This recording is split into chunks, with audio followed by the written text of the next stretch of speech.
Welcome to the DL Gaming Podcast, the PC Gaming Podcast that's not so PC. I'm Bobby. And I'm Emilio. All right. And we've got a new call-in method that is going to be happening this show. We're going to announce it this show, but it'll probably take effect in later shows.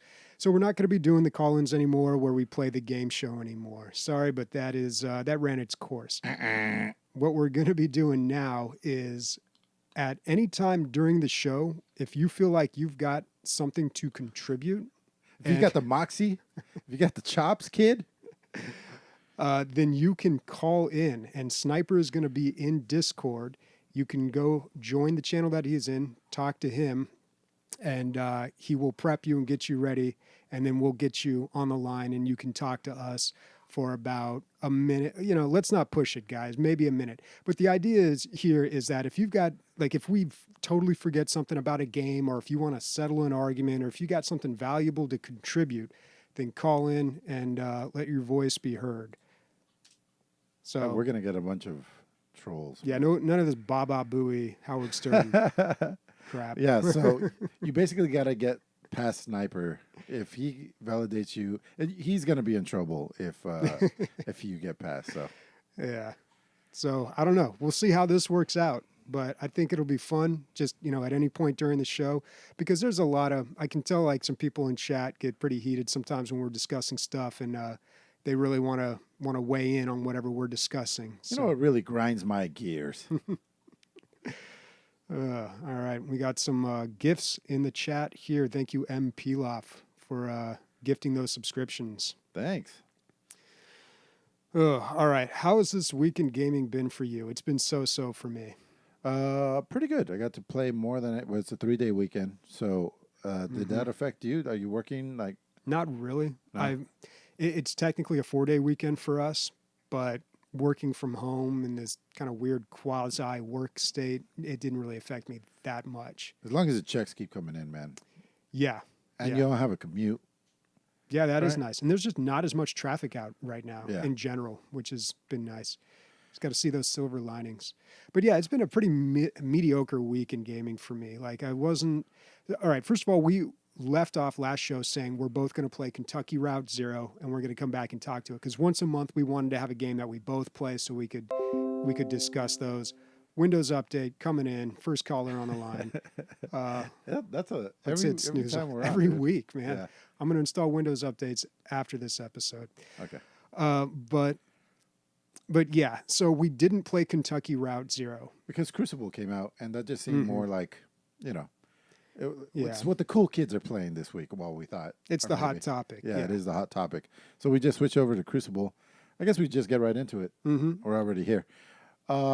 So it got review bombed right off the bat because I believe the matchmaking was terrible, or not matchmaking as far as like skill levels, but just getting into a match was pretty tough for me. Did you have any issues? So I played it shortly after it came out, like the evening after it came out. So did I. I heard it was worse even right after it came out. Yeah. My computer straight up locked up the first time I tried to run this game. The whole computer like froze. My mouse is just kind of skipping across the screen as I move it. It did this for a few minutes and then finally just snapped out of it. Want to click on it, Bobby, so we get some info on it? Oh, yeah. Let me pull up that visual. So after that, I loaded it up again. Everything seemed okay. But then at some point, the game froze up on me again, did the same thing. So I'm usually able to look past any technical problems with a game. I usually can say, you know what, this is going to be patched out and not let it affect my opinion of the game. But I think it really did without me knowing it, because I continued to play the game, and even when it was working, I was just like, I don't know. Maybe it just took time, because when I went back and played this a few days later with you, and we were playing with some listeners, weren't we? Yeah, just Beirut. Oh, okay, yeah, that's right.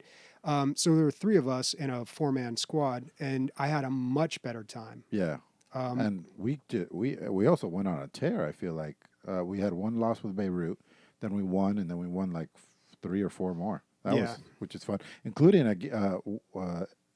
one of their alpha hunters. So there's 3 modes to the game. There's alpha hunters, which is your battle royale. Now the whole thing I was excited about this game, or this battle royale mode, was you can break and make alliances with other players. Nobody's doing that, though. At least nobody's accepting my alliance offers. Yeah, it didn't seem like it. And the other thing is, there's only 8 teams. 8 teams of 2. Yeah. So, 16 like, people. it sounds great, but it's not this long, drawn-out thing where alliances are made and broken. You're kicking off Frank from the island because he didn't go. There's none of that. It's like too quick of a game. Even it's though too quick of a game. Yeah. The time to kill is lower, which is why I really like this game compared to other battle royales. Like, it isn't you stick your toe out from behind a crate, you get shot and you're dead. Oh yeah, it's an adventure every fight. Yeah, there's an exchange through the fight. There's lots of chances to outplay the opponent because of how long it takes. But Let's still, quickly give a synopsis of what it is. It's a first-person shooter made by Amazon Games. I believe this is like their first big foray out in gaming. Yeah, I mean it's made by Relentless Studios, but it's under Amazon Games. It's being bankrolled by them. This and New World are the big PC games that they have coming out this year. Yep, and so like he was saying, there's the battle royale mode. There's the what's it called? Like core. Heart of the Hives. Heart of the Hives is I want to say the more MOBA-esque of the So that's levels. 4v4, and every so often on the map, a point spawns that everybody has to fight over and capture. There is creeps around the map that you go and you kill, and you get basically XP. They call it essence, and you can level up your team that way. So there's stuff, and I like that aspect too. You don't really have that in other battle royales, like something to do other than hunt other players. Yeah. Like a PvP, or I'm sorry, a PvE element to it. And there's also events that go on, and the events like randomly spawn, and they might give you like a really good buff, like regeneration or double damage or something like that, or increased damage. And so that becomes another hot point. So, you have multiple things to do, and you got to really strategize quickly about what you're going to do and why you're doing it. Don't just be going off and doing whatever. You have to have focus, and you got to stay with your team for the most part, or at least be within a certain amount of time where you could get over if they get in trouble. Yeah, I mean, like any MOBA, there's times to split up and there's times to be with your team and don't engage if you don't have your team or if you're outnumbered, obvious stuff like that. The third mode is probably the least exciting of all of them. That is just, I can't remember what they call it, but it's basically you run around and capture various points and try to hold on to them as long as you can while killing enemies. And the Heart of the Hives really draws people in, so there's a guaranteed fight, which I really like. And then, of course, Battle Royale, like the objective is to kill everybody else. That's the only way you win. So there's a reason for people to be fighting for action. And the other mode, you can just run around and cap things and escape fights. It's I don't know. I don't enjoy it nearly as much. I didn't like Alpha Hunters at first, but that kind of won me over after a little while, probably because of that amazing game that we had. Dude, that was incredible. It came down to Bobby, who was playing the tankiest of the tank. Brother. Yeah, brother. And then he was going up against the little raccoon guy. Yeah, which is basically like Rocket Raccoon kind of thing. Yeah. And he just teleports away.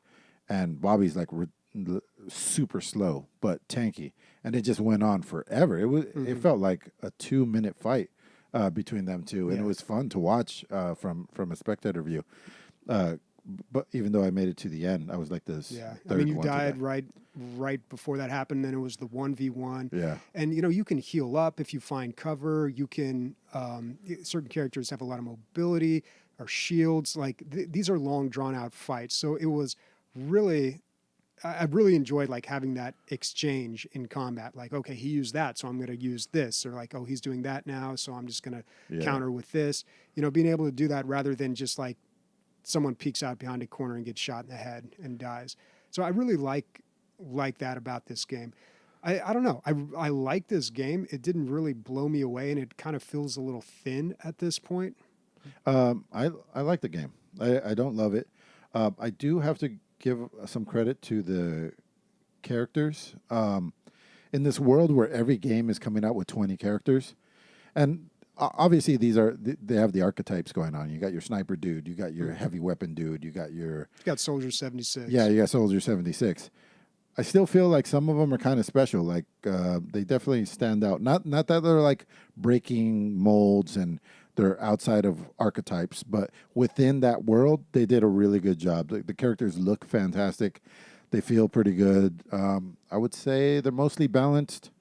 Yeah, you got your axe guy, you got your flamethrower guy, you know, all that stuff. Yeah, they're all there. Yeah. But yeah, I don't know. The more I play this game, the more I like it. It is the type of game where I can't see myself spending too much time in it. But as far as like battle royales go, I just had such a hard time getting into them because they require such precision with the mouse, you know, and like that, a lot of like hiding, and then that just 1 second of action and everything's decided. And some people really love that. A lot of people really love that, and that's great for them. But, yeah. But like I said before, you have so many things to do. You're busy all the time. Mm-hmm. And the creeps, now that I was thinking about it, it'd be nice to have a creature that interacts with the creeps. What character that interacts with the creeps somehow, maybe tames a herd or something and then can control them or something. That'd be cool. But it doesn't do that. But the creeps do get in the way a lot. There's like these brontosaurus, well, not that big, but like rhinosaurus type thing, rhinoceros. And they get in the way of fights all the time. If you aggro one and it's in your face while you're trying to fight, like you're probably going to lose that fight or it's going to affect you completely. There's also these things that just shoot acid at you. You know, if you're taking that constant damage while you're in a fight, that's not good. Depending on what character you are, you might have a small health pool, and that damage can actually add up. Yep. The high fights, Bobby, I think it's supposed to be kind of like a boss fight, let's say. I would like a little bit more variation in them. It's like the same fight every time. And I also feel like it's a little too easy, don't you think? Depends on what character you are. Those things, when you shoot the hive for a certain period of time, so the objective is to shoot the hive, kill it, and then it spawns a heart, and then you have to channel that. You do that 3 times, you win. Yeah. But the hive will shoot out these little heat-seeking missiles right at you, and you can shoot them down, but if you don't, they do quite a bit of damage, especially if you're a low-health character. And yeah, it's all... Like I said, the game's pretty thin. There's not too much to it. You play this for 3 hours, you have a complete understanding of the game. Now, you can play different characters, you can learn their abilities, but you can learn how to counter and outplay certain things, but it doesn't seem as in-depth as a lot of MOBAs. I don't know why I'd even draw that comparison other than like a few things it has in common with the genre. But yeah, I don't know. It's a great game, and there's a lot to build off of, and I kind of feel bad that it's been maligned so quickly due to technical issues. Yeah. It's tough. It's hard to climb out of that hole once you, first impressions and whatnot, right? Mm-hmm. But I can recommend it. Every day it seems to be getting a little bit better. I couldn't. My first game took me half an hour. I was going to give up. I was at like 35 minutes when I finally got into a game. And at that time, I had run out of time. The queue times were longer earlier. Yeah. No, I just kept getting dropped. I would get into a game and they get dropped. And then, because if one person leaves, it would crash, basically, the connection. But it all seems to be working a lot better now. It's not perfect and it's not super fast, but we were having fun. Yeah, and it seems like a good amount of people are playing this game. Yep. Well, it's up a little bit. It's at 44% on Steam. I'd be interested to see what other outlets have to say about this, like IGN and PC Gamer. And they're doing the free-to-play correctly. You can only unlock cosmetics, I believe. Yeah. Yeah, so Crucible, I don't know. It's free. It costs you, 13 gigs? It's probably worth checking out. Yeah, for sure. Definitely. I mean, it's free. All right, so the other game that we both played, not together, but we both played this Volcanoids. Yeah. Why am I getting a bad? So you did not seem to like this game. No. It's just not my thing, man. Well, it's a crafting survival game. Crafting survival with a story, which I think if I'm going to play a crafting survival, I think I'd rather have a story, but I don't know. Yeah, it doesn't have much of a story. It's got a little bit. Yeah, it's got a guy. A mystery. Yeah, really? I don't know. Well, the volcano goes off every 20 minutes. And yeah, so the volcano goes off, well, depending on what difficulty you play on. The volcano goes off every so often, and you are driving this large worm-like drill, very Jules Verne, very Journey of the Center to the Earth, if you will, You're driving this machine, and you can submerge underneath the ground, and then you can kind of swim around under the ground and gather resources that way, which I really enjoyed, by the way. You know, the problem with crafting survival games with me is that you're constantly hitting trees. That's a huge part of every crafting survival game, and it gets really old really quick. Well, you're mining ore in this. You are mining ore, but you can also get it by killing these enemies called cogs, the robots. The robots, yeah. You can also get it when you're underground, and I call it swimming. This game seems very aquatic to me because it feels much like a boat, but really it's land, and you're drilling around underneath the ground. Yeah, but it's like a a mini game inside down there. It's just a point and click. You're just moving this little drill. Yeah. It looks like. But there's certain rocks that you have to upgrade so you can move through those. And then if you upgrade your hull, you can move through hotter lava for longer. There's a lot of little things. Not only that, but there's 3 layers that you can go down to. So you can submerge and then submerge again and go into another tunnel. And How much time did you put in? About 8 hours into this game. Oh, shit, dude. It's a type of game that requires a lot of time to really get into. Yeah. And most of that was single player. It's a good game. Crafting survival is a hard sell for me, so you know it's an uphill battle for this game, but it does some things different, and that's what you have to do. Unfortunately, a lot of crafting survival out there is just the same, and this one, you know, it's got the whole drill thing. The whole it changes the way where you can collect the resources, which is nice. The biggest problem for me though is this game kind of gave me a bit of a headache because the UI is very complex and not really in a satisfying or a good way. It can be very difficult to tell if you want to construct something. There's a lot of gathering resources and constructing things. And it's very cool the way that you do. You install these things in your ship, and you can even deploy them. They can drop down from the sides of your ship, like your turrets, and you can turn them off and they can come back up. Like, it's very cool. And you can save energy by, managing certain modules, they call them. Yeah, when you put a module in, you're physically changing your drill, right? Well, you can upgrade your drill. But if you look like right here as he's walking through there, like the panels on the sides, those are all the modules that'll actually stick out from the side of your ship. Yeah, that's what I'm saying. You're like physically changing the outside of your... Yeah, but you can also retract those back into your ship. But the way that you craft things, though, the UI that they use for that, I find very difficult to understand. There's like multiple... Goddamn dog, dude. The gardener's here, guys, in case you're wondering. Yeah, it's difficult to explain, and I spent a lot of time trying to figure out how I wanted to explain this without sounding confusing, but it's a confusing system, so maybe that's the only way to explain it. So if I wanted to craft a Intel Research Tier 2, there are maybe 4 or 5 different ways that I can do that.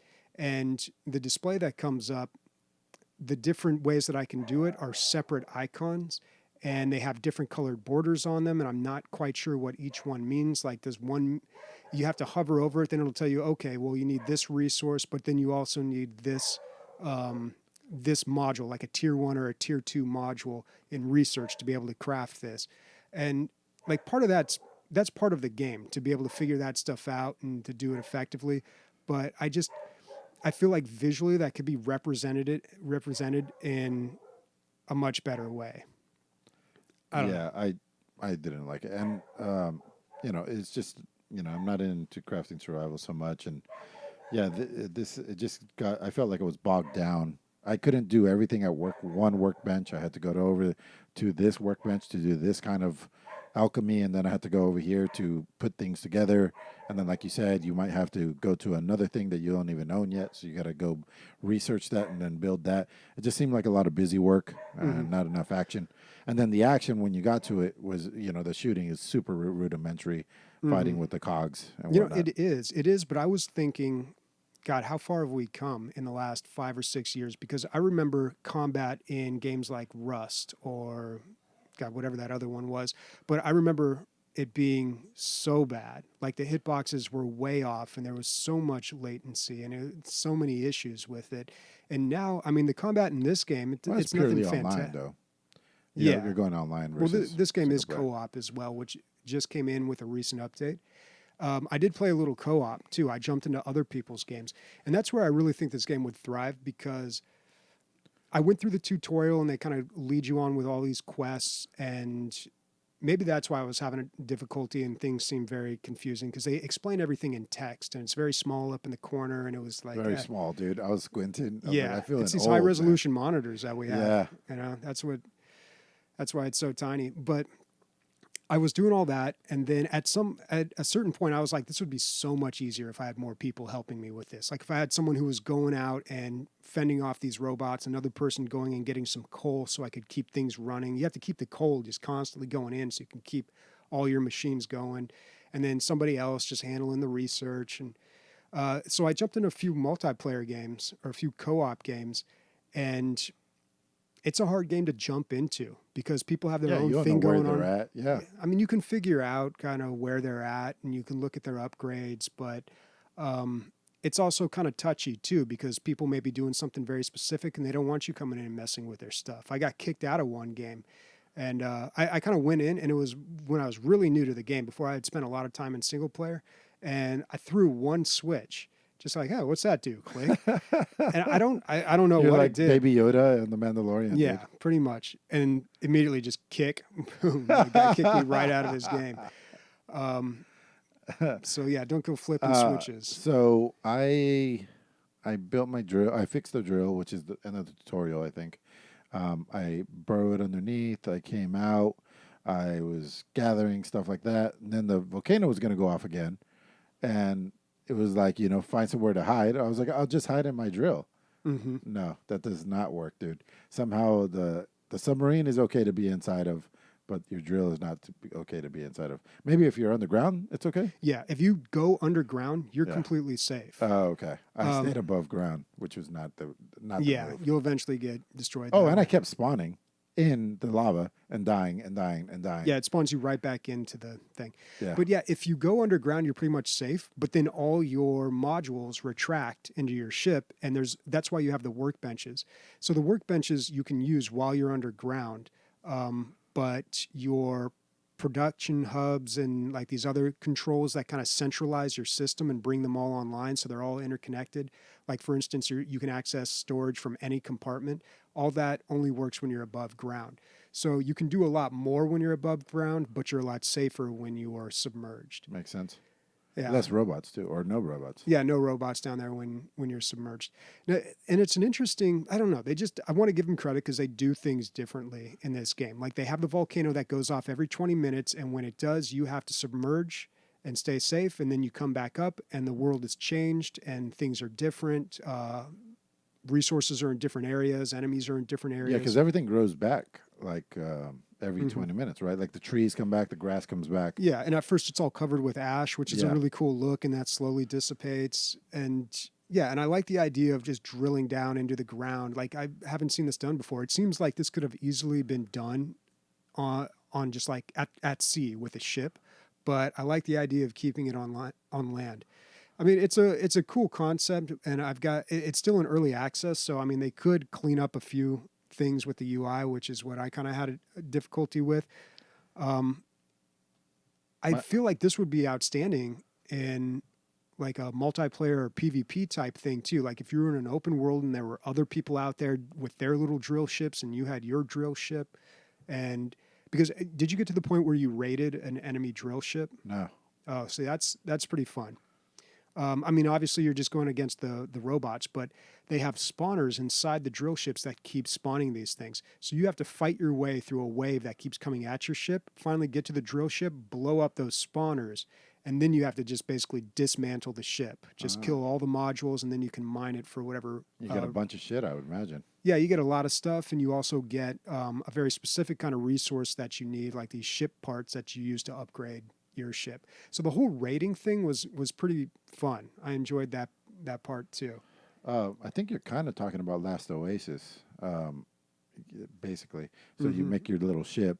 That's that game, that MMO, where everybody stays alive in that small band of livable space that goes around the world. You know what I'm talking about? Yeah. You're basically a sand pirate, and then you can Mm-hmm. raid other people and grab their shit. Anyway, that's massively multiplayer. So I think that would be a lot of fun. Because on this, let's say we went online, you take your ship in there. Who's to say that your ship or your drill isn't like way more powerful than everybody else's on the server or whatever? I don't know. They would have to work all that out.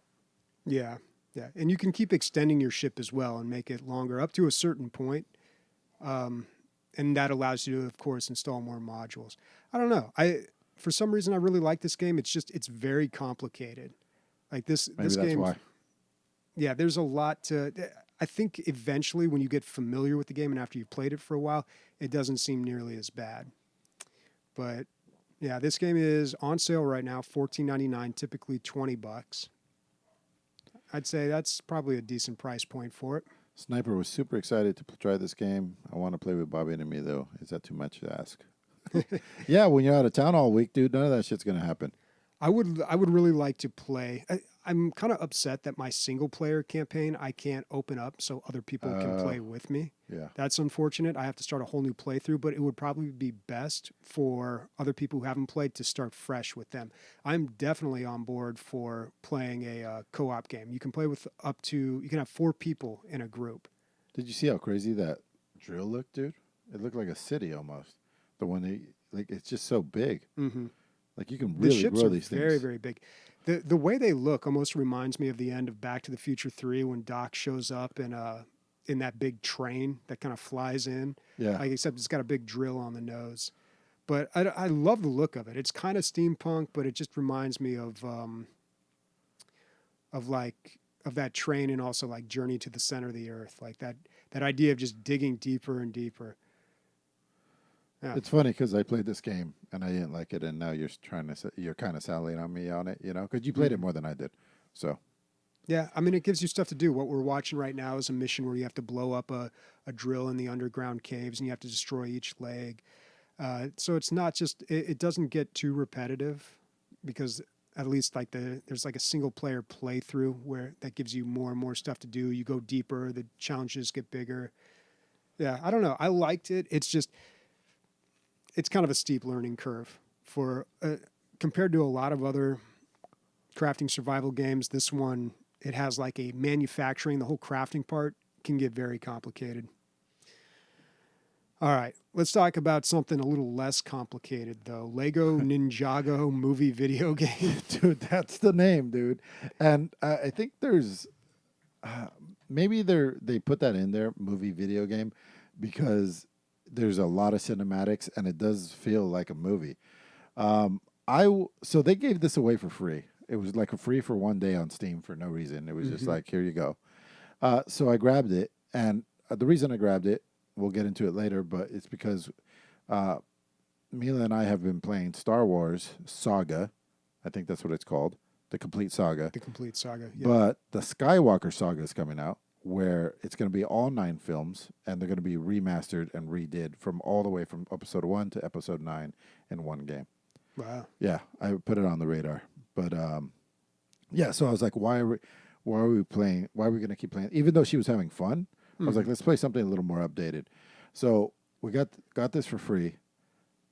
Dude, I was fucking blown away. The stark contrast between these old games from 15 years ago and this one. I know that I was expecting maybe just graphical, but it's better in every single way. There's progression, there's cinematic shots, there's voice acting. There was no voice acting. Yeah, it was always like, rah, rah, rah, rah. Yeah, there's voice acting with the same actors from the movie.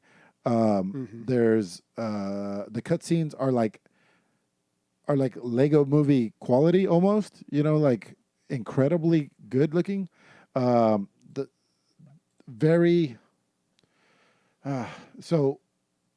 everything is obviously scripted, but the way that you like throw the Lego pieces together for what you need makes it feel like you have agency. Yeah, obviously it's scripted, but I don't know. You kind of feel like, oh, we really need something here. And then you fucking throw it together. You make the thing that you actually needed. Yeah. I don't know. It's like, it tricks you into thinking that you came up with the Lego piece. The graphics are fucking beautiful. Let's see. The one-liners are pretty funny. There was, it's like a Pixar movie where like some of the jokes are in there for the adults, some are in there for the kids. Let's see. Oh, now it does split screen instead of having one screen, which was a huge problem with the old Star Wars saga. Like we would kill each other all the time, especially because Mila has a different play style than me. She just wants to run through the story as fast as possible. I want to get all the nuggets everywhere. So you share a screen until one person No, leaves this it? is split all the time. All the time. Yeah, and it doesn't feel weird at all. Did it just fall? Yeah, something fell. And Jocko's all over it, fucking ghosts. Something just fell from a shelf. So where was I? This kind of reminds me of when I played Jurassic Park, Lego, or Jurassic World. Like this game, that was the first time I had played a Lego game, and I realized what they had turned into. Because like you, I had played like some of the old ones, the Harry Potter ones, and the Star Wars ones. And yeah, they're pretty basic, they're enjoyable, and they're a nice way to relive the story in Lego form. But when I played Jurassic World, I was like, oh my God, this is like, I have a save, I can leave levels, and I can go out into this big open world, and I can see my accomplishments here, and this is like so much bigger, and then I can play through each one, and they're using actual quotes, like actual voice lines from the movie. Yeah. Some of them didn't sound great, like there was still like the background noise in it, so it didn't quite sound right. But yeah, that was in 2015. When did this game come out? 2017. Yeah. And like I was saying, I think they probably did it when did NINJAGO come out? Like 2016, 2017? They might have done it at the same time just to save money, man. They probably had all the voice actors in there anyway, and so they probably just got it done. Yeah, it came out 2017. Yeah, so they got it was made at the same time as the movie. It's just a few more lines. Why not? Just fucking blown away. It's $20. I think it's worth every penny, especially if you're going to play with a kid. 85% on Steam right now, and so I looked up Traveler's Tales Games.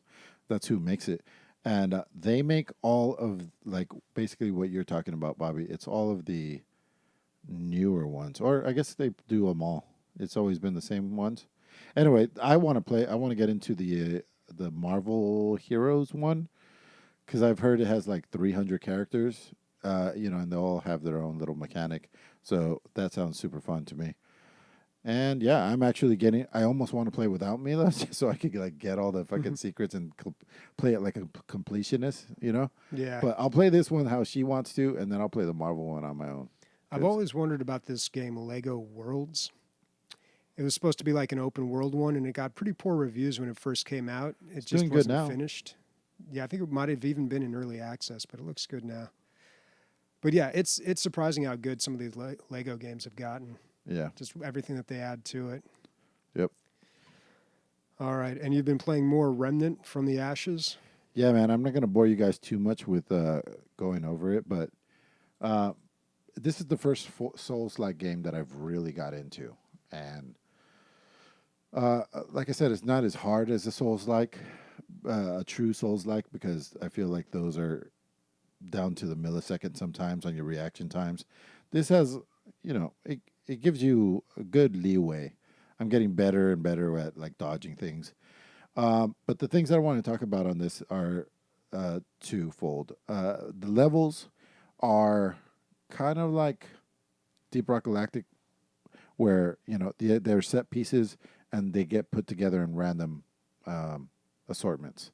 So it's never the same twice, but you definitely see the same parts over and over. Yeah. And not nearly as much as Deep Rock Galactic. Like Deep Rock has way more set pieces than this does. Like you see the same things over and over. But mini bosses are random, which ones you're going to get.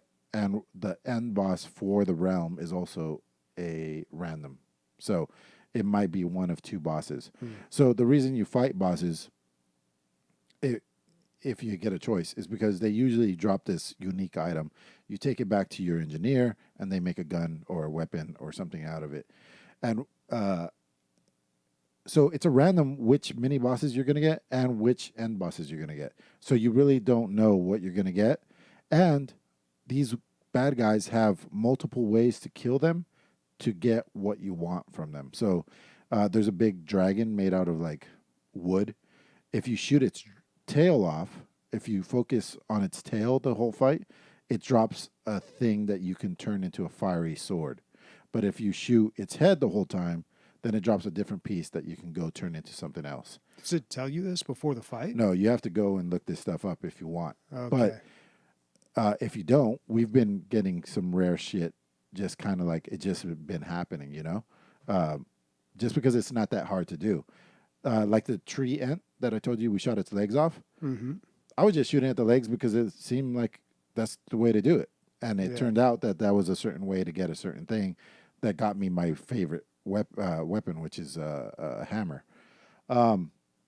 So what I'm saying about all this is every time you play through, you're going to get different weapons and upgrades. And it adds replay to the value to it. And you can play in a different mode called adventure mode, I think, or something like that, where it takes away the story. You could just kind of go where you want and fight try to hunt down all the different options of the bosses. I think it puts them all in there. And then the other thing I want to talk about was the equipment. So JP Diddy is playing a mid-range character. He what do you call it? He tinkers a lot. Like he's moving around his spells. Let's say every character gets 2 spells. It's not very much. You build them up by using the weapon that it's on. It's called a weapon mod. He tinkers with that. He's switching out weapons all the time. He's trying to min-max and go just all damage pretty much. No defense. And so he's switching out things constantly. Me, on the other hand, everything that I have on is the exact same equipment that I've started with at the beginning of the game. But I've just upgraded it to a point where like it's on par with his stuff. Mm-hmm. Does that make sense? So no matter what you really like, you don't ever have to get rid of it. You can just keep working on it, and it just keeps feeding more and more. And what I started with is so much into how I play the game. I don't want to get away from that. So it's working out perfectly for both of us. He wants to min-max, and I'm just trying to. It allows you both to play the game the way you want to play it. Yeah. And this game continues to not disappoint. The bosses are fucking super fun, very inventive. We fought this thing. I don't know what to call it. It's some sort of spirit beetle thing. And it has a mode. You wouldn't think that... think about it where you fight it, a figure 8, right? So it has land all the way around the one side, land all the way around that, and then the holes in the 8 are actual holes. If you fall in there, you're done. There's no reviving. There's nothing. You're dead. There's a part in that fight where he flies up in the sky and he has clones of himself, and you have to run around and shoot the clones and try to figure out which one he is, right? It's something that's been done in bosses a lot of times. But the thing is, they're making you look up and run around. And these holes that no good player would ever fall in a hole, you end up falling in them all the time because they're making you look up while you're running around. You know what I'm saying? They're just constantly coming up with ways to make... I don't know. The bosses are super inventive. It's kind of like, pardon the dog bark in there, guys. Yeah. But it reminds me of what you were saying last week, and it sounds like they've really constructed this game and the fights in a way where it's not staged. It's not like this has to happen, but they've designed it in a way where the player is going to play this particular way and going to face these certain challenges. Should we shut the door? I don't know if that's going to help. I don't know if it's going to help. Let me lock him outside, I think. All right. Let me finish up on this. Did I talk about the fight? Yeah, I think I did, where the guy was destroying his own room that you fight in, and that was part of the mechanic of the fight. That really impressed me, too. Like, he was knocking down the walls to try to slash at you, but his adds that he adds to are in the walls as well. Oh, okay. So as he breaks down his own room, he's adding adds to the game. So it just added to the mechanics of the game, trying to get him not to destroy his own walls. Yeah. It's fucking really inventive, man. I'm really enjoying this game. Sounds like a very well-designed game. Super well designed. Yeah, pretty good reviews. Do you got something you could talk about? Yeah. All right. While Emilio is taking care of that, let's just give a shout out real quick. Thank you, Controlled Pairs, for your subscription, as well as Burn Division. Let me scroll back up here. Burn Division coming in at 11 months, almost a year, and Controlled Pairs 1 year, man. 1 year. Jeez. All right. And also, while we're thanking people, shout out, we got some new Patreons this week. Thank you so much, guys. Atrocious and Michael. Thank you very much. We're getting so close to the VR.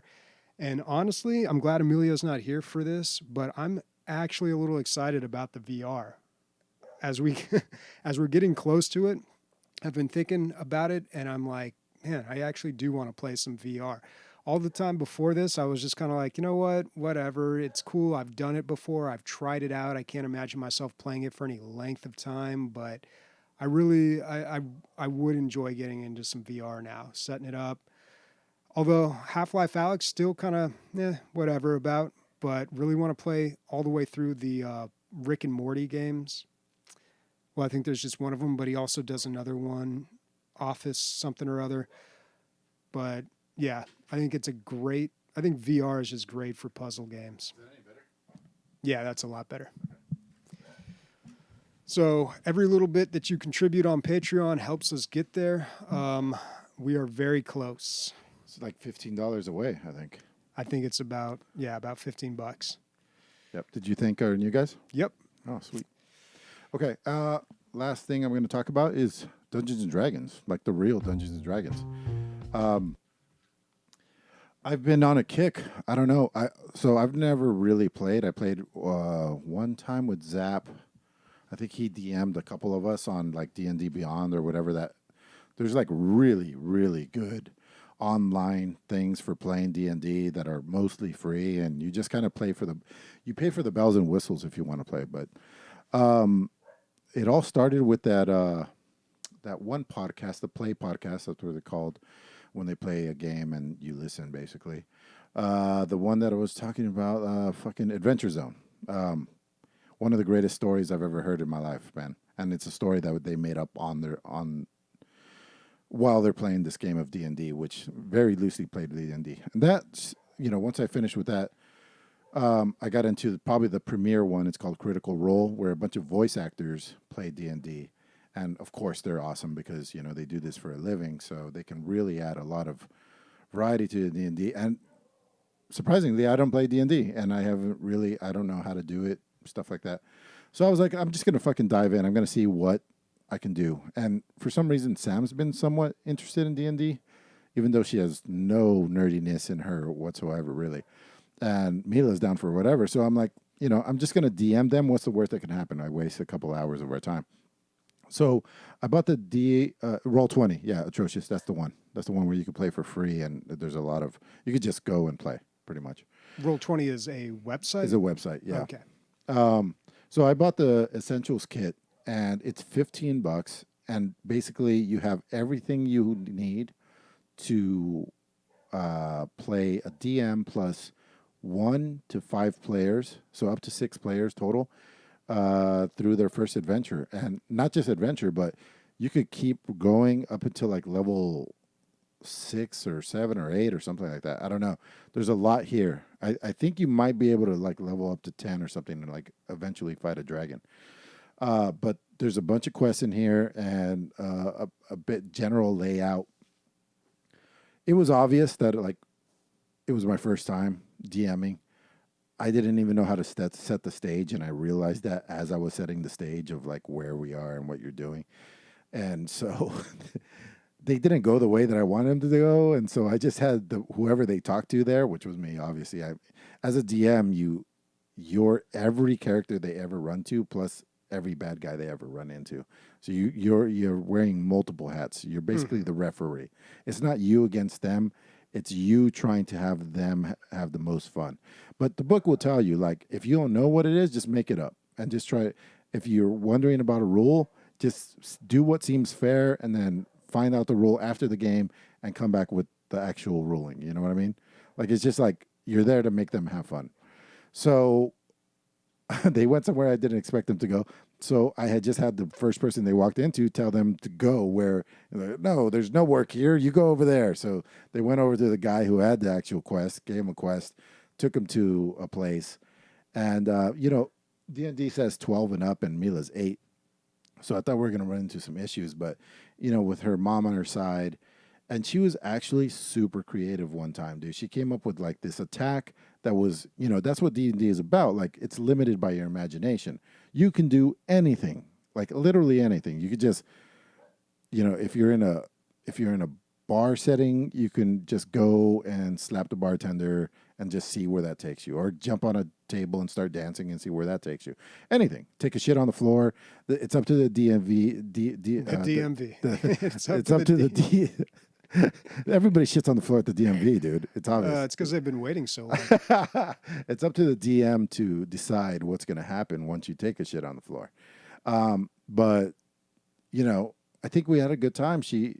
Everybody seemed to be having a good time.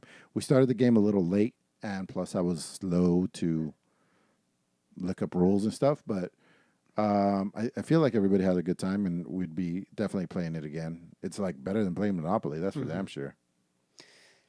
I worry. I have not played Dungeons and Dragons online before, but I worry it wouldn't have the same. I don't know, that same feeling you get when you play in person with people. Yeah, well, you get a lot of tools, right? So if you're in person and you have everything, that means you have like this dungeon that you can put together with paper, and then have little characters, and then you can see line of sight and all of that stuff. So it takes away the imagination part of it. But online, all that stuff's just there. So you can see roughly the terrain. Like it takes a lot of weight off of the DM explaining everything, and a lot of back and forth of questions. Yeah. Like, hey, would I be able to do this? Well, would you be able to? Look, there's a rock right in front of you, dude. So it cuts down a lot of time online, I feel like. Yeah. Hector wants to know how you first got into D&D. Is that, well, you talked about the podcast, but that wasn't your first introduction to it, right?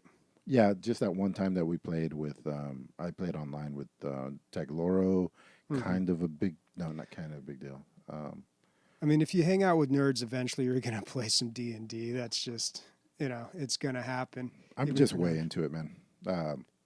Yeah, that's cool. It's just, it takes a lot of time. It's a commitment, and it feels like it's something that can't really be broken up, which is really hard for adults to do, I feel like. So, yeah. I don't know. It can be tougher when you grow up to play D&D. Yeah, I mean, if you do a 2-hour session, which is kind of like watching a movie, but you're doing it with your friends, once a week, it's not crazy. Yeah. Plus, when you're young, you got that child's imagination, but it really is the source. So many things, so many games that we play are based on D&D, like every RPG ever. Dude, it's riddled. Like everything we play is just based on D&D. It is the foundation of so much. So when you play it, you kind of realize, oh, this is the source, and you see why it's so addictive and so enjoyable. So just to give you an idea of like a child's creativity, they fought a slime, and the slime was in this super dark cave, and Milo's playing a bard, and she had already summoned these lights. That's one of her only spells. She has these lights that she can control wherever they go. So the slime gets to jump on them, and she decided to make the lights swirl around the slime to distract it. And I was thinking, well, this thing lives in the darkness. It's probably not used to like bright lights. This is going to distract the fuck out of it. So I gave it disadvantage for the next 2 runs, which means, much harder for it to do things. And that was completely out of no feeding her information whatsoever. I was fucking blown away, man. Yeah, it's nice when a game gives you the opportunity to do whatever you want to do. I mean, I remember having that experience with old games like the Leisure Suit Larry games and Zork, where you had to type in what you wanted to do. And it was so incredible because especially Leisure Suit Larry, right? Because what is any young boy going to type in there? And of course, they would have these automated responses for that, but it was just so crazy that I could literally type anything and the computer would figure it out and respond appropriately. Bobby, what happened with that game? Or give you a syntax error. What happened with that game that we talked about, that like the game builds itself as you play? It's like a Zork game, but there's IO Dungeon. Yeah, something like that. AI Dungeon. AI Dungeon 2. Yeah. Got to try that out, man. Yeah, I have not got around to that. I think it was like you couldn't download it, or there was some reason I couldn't get a hold of it. But yeah, I got to look back into that. All right. Clown Lotion says, I just created a Roll20 account. I'm definitely not getting any pussy now. Bad DM. Yeah. So I think some people are, I enjoy DMing a lot, actually. So Oh, yeah. maybe I'll get better at it. I feel like you got to be a good storyteller. I don't know if we're the best to be talking about D&D, though, given our limited history with it. It's kind of one of those things where we talk about it, and it's like, I'm sure people are they're just wanting to weigh in. In fact, I think we've got someone here who wants to Here we go. wants to talk about it. We'll give him a second to get ready here. But is it time for like a DLG night? Like, is that something we need to put together? Are you talking to me? I don't know what's going on. I'm sorry, a D&D DLG night. Oh, would you play? I would. Yeah, I'd be down for that. So character creation is like, it's really complicated. Dude. Yeah. That's what was breaking my brain. But people love to roll characters. What goes into it is, you could lie and just make a perfect character, and you'll never have any fun because you're never going to have any flaws. You'll just win every fight. It's not cool. But if you the whole idea is that you put flaws into your character, and that affects their traits. But they also have attributes, like not just he's really strong. Will be like, oh, he's an ex-soldier, so he knows how to fight a little bit better. So how can we weave his story into his stats? And that's what I mean. You don't have to do this, but it makes your character deeper and deeper. So you give him flaws, and you give him bonds, and you give him ideals, and that helps you RP. Role play for the uninitiated. Your character a lot better because you're like, what would I do here? And like, oh no, not what I would do. What would Billy the Knight do? Yeah. I said here that he's fucking an asshole, so he's gonna do the asshole move. Billy the Knight. Yeah. All right. That sounds good, right? Yeah, he was part of that round table crew with Arthur. Billy the Knight. Yeah. I'd be down to check that out. Cool, man. All right, we got Atrocious on the line here. He's going to talk to us about playing D&D online. So what's the deal with online? Is it not as good as in person? Hey guys, no, it's actually I actually started a few months ago playing on Roll20 on that website. I'm playing with buddies from Europe actually, so we're far away, but we just get on a Zoom call with video, and it's like I have on one screen, we're all there looking at each other and we're playing, man. So feels actually. I've never played in person. This is my first. I've always been interested in D&D, but I've been playing now for 2 months. We play 3 hours every Sunday, and it's actually pretty cool, man. Yeah, it's pretty fun. I bet that's pretty cool. And the other thing, Bobby, is like you cut out the time of driving over and getting together and like sitting down and all that stuff. You're just there, Yeah. Yeah, and it's super easy. And what kind of character did you make? I made a half-orc paladin. Ooh. Yeah, man. It's and that's the thing. Like what you were mentioning, Emilio, that it's up to your imagination. Like it doesn't have to be boring stuff. It's like we can get to do stupid stuff all the time. Like you on one of our sessions, we killed some guy and we had to move the corpse out of the bar, and so one of the other guys peed on the corpse and threw beer on him. So people thought that he was wasted. You can get to do stupid stuff like that. It's super That's cool, fun. man. That's so funny. So Bobby, like on something like that, right? Me as a DM, I would say, okay, you got to roll a deception check, right? So whoever came up with the idea would roll a deception. They have a number for deception, and they would roll it, and then based on my mind, how likely is it that this guy died of drinking or whatever, right? So I would make it higher or lower based on what I think how hard that would be to pull off, basically. Yeah. Yeah. Okay. Cool, man. How long you been listening to the podcast? Well, I've been since the very beginning. Like I stopped for a while because I kind of dropped off listening to podcast in general because of work. But yeah, I've been listening since you guys started, like a few months after you guys started. Shit, man, I appreciate A it. while, man. Yeah. God. Actually, I've been listening to your old episodes because I recently got into a Deep Rock Galactic, so I wanted to listen to your thoughts when you first started. So yeah, that's been fun going back. Was it hard to find the first Deep Rock Galactic episodes? Not really. It was I use Podcast Addict. I think it's called the podcast app I use, and it's super simple. So you just looked for keywords and all our episodes? Yeah, just look for Deep Rock Galactic, and all your episodes that you mentioned it appear there. So it's super that's easy, awesome. actually. Cool. Yeah, And dude, that's so cool to do it that way, because it's like, as the game has evolved, our opinions have evolved, and you got to listen to all of that. So that's pretty cool. Yeah, it was cool because I actually earlier today, I was listening to the one where Bobby first started playing it. So that was a few years ago. And today I played with Bobby a little while ago before the podcast. And obviously he's super high level and his opinions have changed. But yeah, that was pretty fun to see. There's a couple episodes where Bobby waxed poetic about like why it was so good, and I was like a schoolgirl, dude. I was like, oh my God, he fucking nailed it, so good, you know. Yeah, man. It's a great game, man. I'm having a great time playing. So that has been it's super fun. All I've been playing lately is Deep Rock Galactic and Remnant. So it's cool to see that you liked it. So what do you think of Remnant then?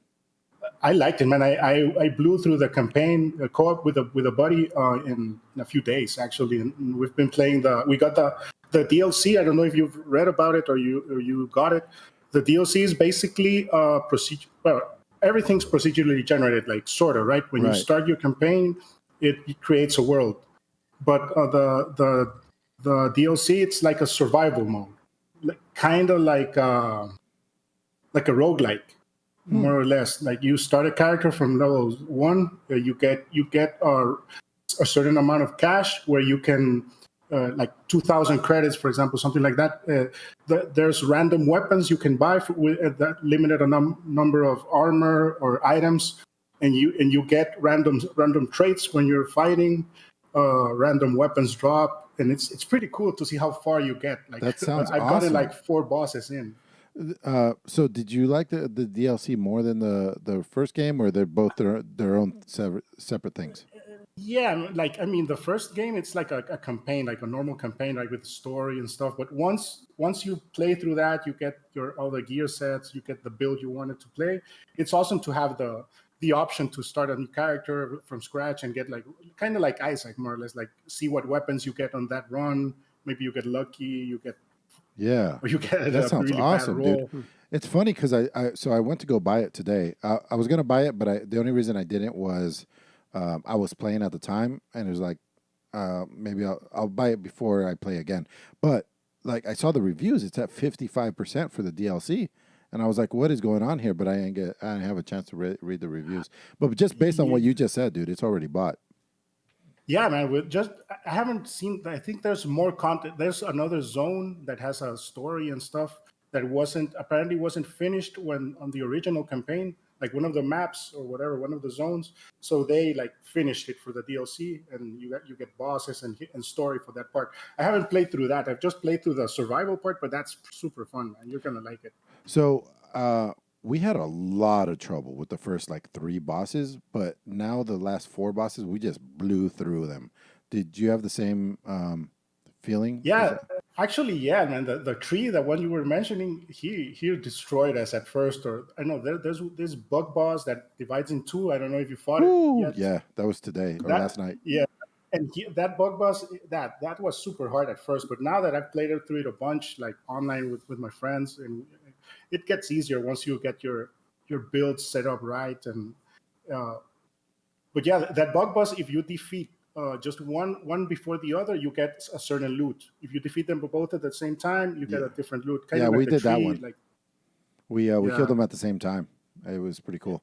Yeah, man. So what was I going to tell you? Okay, last thing. On Roll20, have you spent any money? And if not, what is there to buy that you have thought about spending money on? I haven't spent a cent, man. I just log in and play. But the DM is this Dutch guy from work. He bought every book. Like apparently you can buy the packs, the D&D books that you can buy in physical form. You can buy them on Roll20 too. Like I think he spent like a bunch of money on their like map packs and all the rule books and stuff. But if just one person actually has to have those, and he can share it with everyone. Now, why are you running Zoom on the side? Doesn't it have its own video function within it? I think it does, but I don't think it's very good. Like, Gotcha. It's easier with the Zoom. Gotcha. Okay, man. Cool. Yeah, perfect call in. We should set up maybe a DL. I think so. Dungeons and Dragons game, especially if someone has experience DMing, because that's the hard part actually. Because for the players, you don't need experience. You don't need to even understand very well the rules. You can learn as you go. Yeah, 8-year-old just played. Yeah, man. I had never played before, and it's been a blast. Bobby heard Paladin, and his dick is hard. I'm telling you. He plays Paladin and everything. Although I hear they can't wear the helm of disintegration. Yeah. All right, dude. Also, that's the thing. It depends on the DM. The DM can be super loose, so you don't even have to follow the rules. Yeah, man. Well, we'll put out a call. Any DMs out there who want to do it, I'm down. There it is. Awesome, guys. Nice talking to you. All You right, too, man. Have a good one. All right. Take care. Awesome. So I like the idea that he's using Zoom, though, because that visual aspect to it. Yeah, I was thinking. Well, this has it built in, but yeah, apparently but the bit rate's probably not very good. Yeah, those look like very small icons. I did an interview that was posted last Friday. Interviewed Ryan Sumo, who made Academia School Simulator. I like that he was talking business. I like hearing about the business side of stuff. Yeah. Well, it was really interesting how he started out as just the art guy. Like for Prison Architect, it's like, hey, we like your art. Can you do the art? And now he must have learned something along the way, because now he started his own studio. But when we first started, he had said, okay, are we doing video? And I said, oh, no, it's just audio. But it got me thinking, like, man, maybe these interviews would be different. Like, that's a whole different vibe when you're on a video chat with someone as opposed to just strictly audio. So I don't know, maybe something to consider for future interviews. It always gets awkward when it starts skipping, though. Especially he's in the Philippines, dude. Like, oh, that's true. Yeah, internet was not great out there. Yeah. But yeah, Roll20, this website, I just saw their icon. I totally recognize them. They sponsored a team in HGC, Heroes of the Storm. Oh, that's cool. Yeah, I've totally seen that logo. They sponsored a team for them for a while. But yeah, that sounds cool, man. If anybody is interested in being a DM and you got some crazy DM skills, then hit us up and we'll start putting something together. Because, I mean, we're still pretty much all at home anyway right now, right? I wish I was, dude. But yes. All right. Well, let's move to On the Radar, games that have come to our attention recently, games both old and new. The first one is called Paralives. Paralives. It's kind of a weird name. Paralives. This game looks like SimCity. It looks like somebody was like, you know what, SimCity's good, but I could do it better. Or The Sims, right? Yeah, you're right. I totally butchered that. Yep. The Sims. Yep. So you create a place for people to live in. You control their behaviors to a certain degree. You customize the character, and then you kind of watch them play out their lives like a little ant farm. Graphics are nice. The graphics look pretty good. This game, as it's showing right now on screen, if you're watching, it lets you adjust everything. It lets even the handles on the drawers. Yeah, the handles on the drawers, the height of or the length of a desk, the height of a shelf you put. It almost looks like AutoCAD. I don't know if that's still a valid reference. I don't know what people are still using. Okay, AutoCAD, Revit, whatever 3D engineering program you're using out there. You move her butt around all kinds of ways. There's a slider for a butt. Yeah, you can adjust every little detail, like your countertops. It seems very ambitious. This game does not have a release date, does not have a price. They do have a Steam page. But I like the idea because The Sims, I haven't played one in a while. The last one I played was 4, and it was a while ago. But they kind of litter you with DLC, and there are little things where I feel like this could be better. Like little things here and there, I'm just like, this could be better. I would be excited to see somebody else step in and try to make their own Sims game, because they've pretty much had the monopoly on it. This is made by someone named Alex Mass. But it seems like just one guy. There's no developer name or company, just one person. Does seem ambitious, man. It almost looks like, development tools, almost, right? Yeah. For games. I like the architecture part of it. Like, I would love, like, that looks like a super dope apartment. Yeah. I would love to make the apartment and then maybe have Sam fucking decorate it or something. I don't know, or Mila. It really seems like Rainbow everything. there's so many options here. It really seems like you could create your dream apartment. You know what's sad is I would probably just recreate my exact condo and just like somebody who looks like me and just watch that person do whatever they do. When no changes whatsoever. Just see my exact life play out, but in a video game. That is a cool loft, though. That is awesome. The screenshots of this game really interest me, but it seems like there's not really I have no idea when this game would be ready to play. It seems far off. Sniper's fucking fired up, dude. What? No. The Sims, you fuck. No innovation and money for DLC. $500 worth of DLC, and that's true. Yeah. Yeah, they've got a ridiculous amount of DLC. It's very expensive, and not only that, it's not very clear what exactly you get. Yeah. It's like the Cool Knights DLC pack. Like, what does that entail? They got a few screenshots. Yeah. Like, can I go Summertime DLC. Yeah, like summertime DLC. And yeah, it's very $47. And all the EA games are on EA, or I'm sorry, all the Sim games are on EA, right? Yeah. They got a few on Premiere. Steam, but I don't know. Maybe you had to have gotten those beforehand. I played one Sim game for 4 hours, I think where the homework was, Bobby. What was homework? 2 hours? Oh, yeah. Anyway, I put myself, one overweight Mexican guy, in a neighborhood full of models. It was kind of fun, I guess. Living out that fantasy. Yep. All right, the next game is one we all know, Golf with Your Friends. So this has reached 1.0. They have changed the title from Golf with Friends to Golf with Your Friends. A little more clear there. I looked through the release notes and nothing too big on the 1.0 release. Just a lot of small stuff, a lot of quality of life. Except for Volcanoids, dude.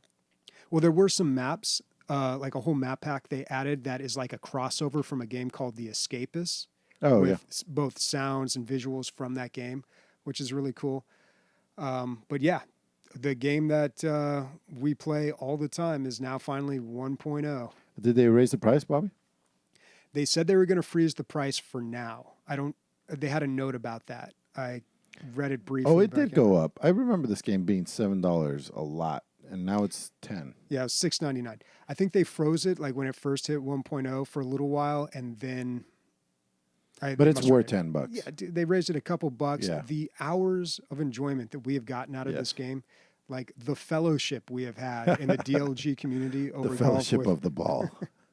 over golf with your friends. Like, you can't put a price on that. Yeah, it's good shit. I mean, you can. It's $10. But Yeah.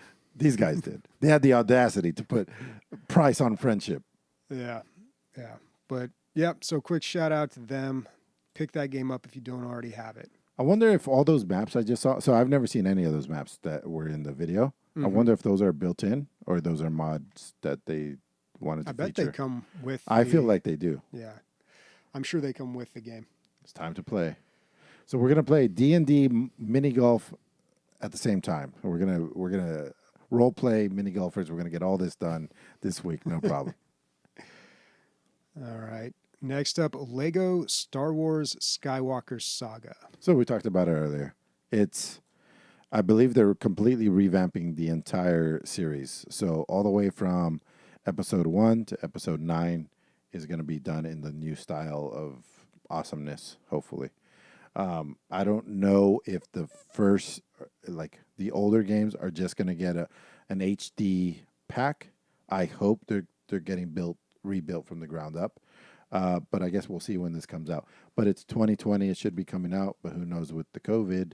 But it looks great. I mean, and now I'm becoming bigger and bigger of a fan of Lego. Yeah, they really draw you in. I'm telling you, like Jurassic World, I still want to go back to that. I really enjoyed what they've done. But this would be perfect, man. The Skywalker Saga. Hopefully they abbreviate it a little bit so you don't spend so much time in each one, that it's not like 9 separate games. Well, the way that the Star Wars Saga one works, the complete saga, you can go wherever you want. Like, it doesn't matter. You can just jump to episode 6 if you want, or go do episode 1 Well, if with you the want. Jurassic World one, I think it took maybe a couple hours for each movie, because they had Jurassic Park, they had Lost I World. feel that's about right. Okay. Yeah. Yeah. I wonder if they're going to make a Mandalorian Lego game. It seems like they would need more episodes of that, more content. They did make a Clone Wars game, which is great, and it follows a lot of the storylines that the Clone Wars. I've been wanting to ask you this. Have you watched them all? Like, No, did you I get into it? watched them about like 10 years ago when they were coming out quite a bit. I watched like the first 3 seasons. I Okay. tried to go back, and it's for kids. It's really hard for me to pay attention. Okay. Do you know that they made a final season? Yeah, Okay. and it's a big deal, and there's lots of reveals and stuff. And Yeah. yeah, but I don't know. It's a lot to watch because there's 7 seasons, 8 seasons? I think 7, I think. Yeah. And the other thing I was going to ask you is, did you know that every episode of The Mandalorian had a different director? Yeah, they had the behind the scenes. Yeah, the thing on round Disney. table. Did you watch that thing? Yeah. Oh, okay. Did you like it?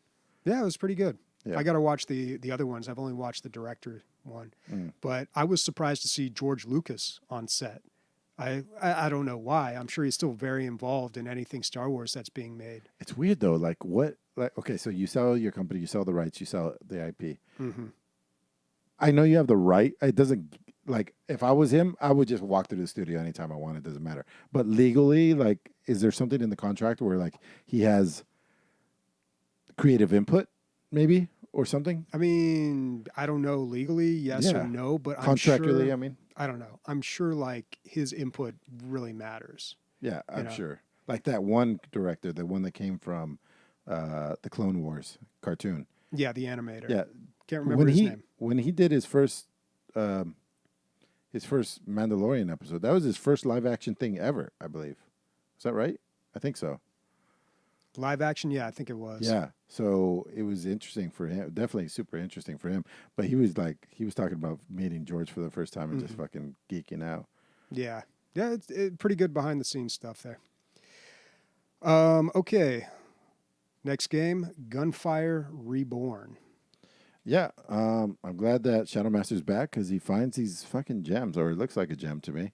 It's a 94% on Steam it has under 200 reviews, but still 94 is pretty good. It might be them and all their cousins that reviewed it, but it looks good. It's a 4-player co-op if you want it to be. It can also be single player. It's a first-person adventure RPG roguelike.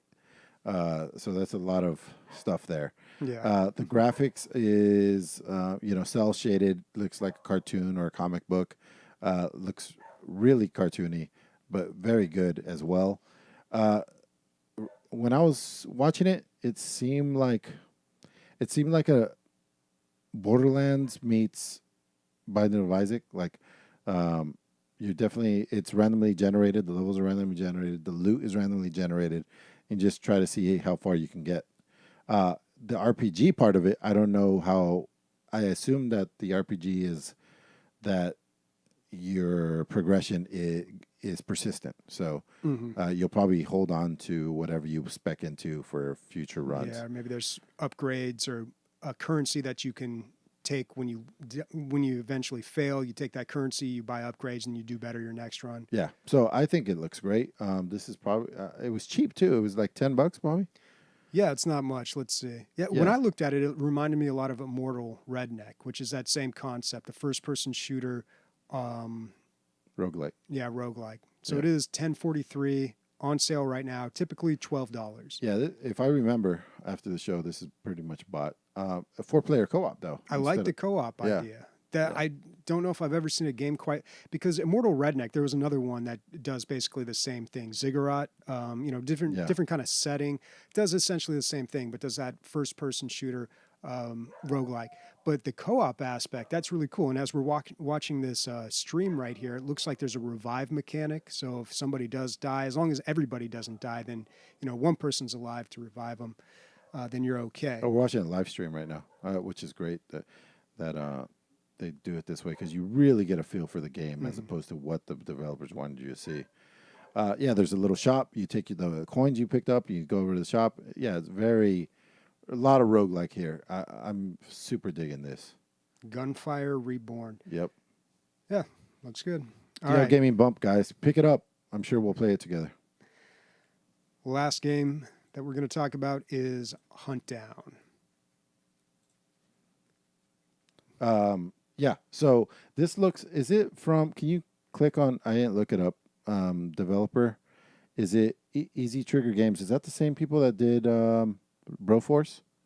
Because it looks so similar. It does look very similar. Let's click on it and find out. Nope. This is their only game. So if you've ever seen Broforce, that's what it looks like. It looks like a pixel graphics, really good pixel graphics, a side scroller shooter, cyberpunky kind of stuff. Anyway, I really love the presentation. Bobby, can you click on the trailer and turn up the sound? I thought it was. I really like the presentation here. Okay, from the beginning. No, click on the trailer part. Oh, okay. Here. Yeah, and I have it queued up at a certain part. You know what I'm saying? Huntdown trailer. Right, there you go. Yep. All right, let me bring it up here. While I'm doing this, let me point out that this is published by Coffee Stain Studios, same publishers of Deep Rock Galactic. So it's got to be good. It's got to be good. All right, here we go. Yeah. When the citizens are in trouble, they call the authorities. When the authorities are in trouble, they call the bounty hunters. Showtime! Anaconda. She knows the meaning of life. That's why she can take it away so easily. I'll blow your head off! Her jacket size says 38. Special. And her favorite smell is fear. I just love how over the top and like. Sawyer. Yeah, that's This guy. It says he's been a man since he was a child. Everything he owns is metal. It's just I don't know.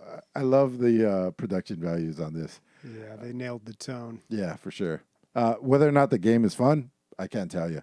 It's not out yet. But Well, it's got a release date, May 12th, 2021, almost a year out. Yeah, a year out. Man, that's a long ways away. Yeah, that is a ways away, but it looks like they've got a lot of information about this game. If you check out the Steam page, it looks like they know what they're doing. Like this isn't people just kind of like, it'll be done when it's done. Like they have a plan. It looks done to me from the, you know what I mean? Mm-hmm. It does very much look like Broforce. Yeah. Even the font. All right, that is it for On the Radar. Time to talk a little news here. Only one article. Thought this was worth bringing up. G2A is back in the news. I think there was even some discussion on our Discord about it as well. This article is from Gama Sutra. G2A to pay Factorio dev $39,600 after allowing illegal game key sales. I remember them taking them to court like 2 years ago, man. The fucking court shit takes so long, especially since G2A, I don't think is an American company. So you got whatever international courts or whatever. What a nightmare, man.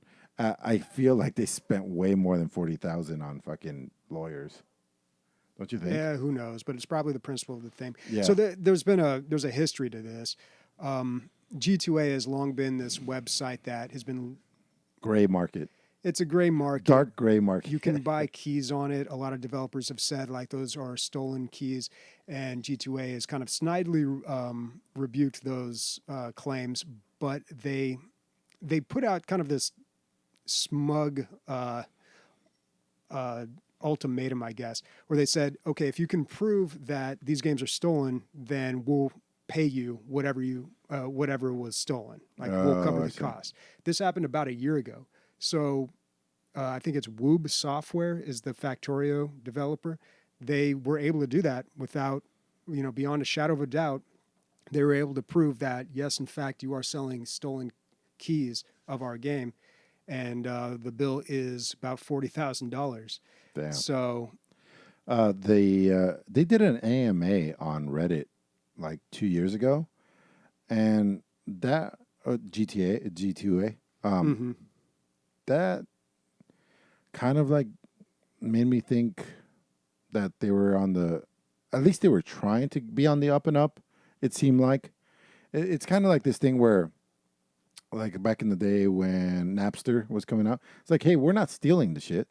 We're just letting people trade what's already been stolen. They're the middleman. Yeah.